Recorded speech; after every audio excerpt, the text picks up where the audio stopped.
मेरे प्रिय भक्त, अगर तुम्हारे दिल में यह गहराई से महसूस हो रहा है कि ये शब्द तुम्हारे लिए ही हैं, तो इसे हल्के में मत लेना। यह संदेश यूं ही तुम्हारे सामने नहीं आया। जब ब्रह्मांड तुम्हारे पास आता है तो वह संकेतों के माध्यम से ही बोलता है, और यह वही क्षण है। याद रखो, संयोग सिर्फ भ्रम है। जो होना होता है वही तुम्हारे जीवन में प्रकट होता है। यह एक दिव्य बुलावा है, साधारण बात नहीं। यह तुम्हें जागृत करने का समय है।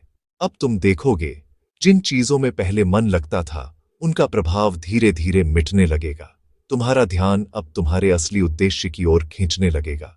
जो तुम्हें दूर लगता था वही अब तुम्हारी ओर आने लगेगा। और शायद तुम्हारे मन में एक सवाल उठे, मुझे ही क्यों चुना गया? सुनो मेरे बच्चे, तुम्हें इसलिए चुना गया क्योंकि तुमने पहले भी किसी की पुकार का उत्तर दिया है।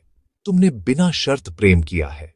तुमने किसी की प्रार्थना बनकर उसके जीवन को स्पर्श किया है। ब्रह्मांड को ऐसे लोगों की आवश्यकता है जो सिर्फ अपना ही नहीं, दूसरों की चेतना को भी जगाने की क्षमता रखते हो। इसलिए आज तुम अकेले नहीं हो। चारों तरफ एक दिव्य शक्ति तुम्हें घेरे हुए है। मेरी ऊर्जा, मेरे गण, वे तुम्हारे हर विचार को सुन रहे हैं, तुम्हारे मार्ग से हर बाधा को हटा रहे हैं, तुम्हारी रक्षा कर रहे हैं। जो कठिनाइयां तुम्हारे रास्ते में थीं, वे हटने लगी हैं।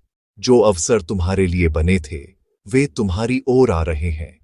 जो परिवर्तन जरूरी था, वह शुरू हो चुका है। अब दृढ़ रहो, तुम्हें अपने भाग्य की ओर ले जाने वाली शक्तियां सक्रिय हो चुकी हैं। मैं तुम्हारे साथ हूं, हर कदम पर।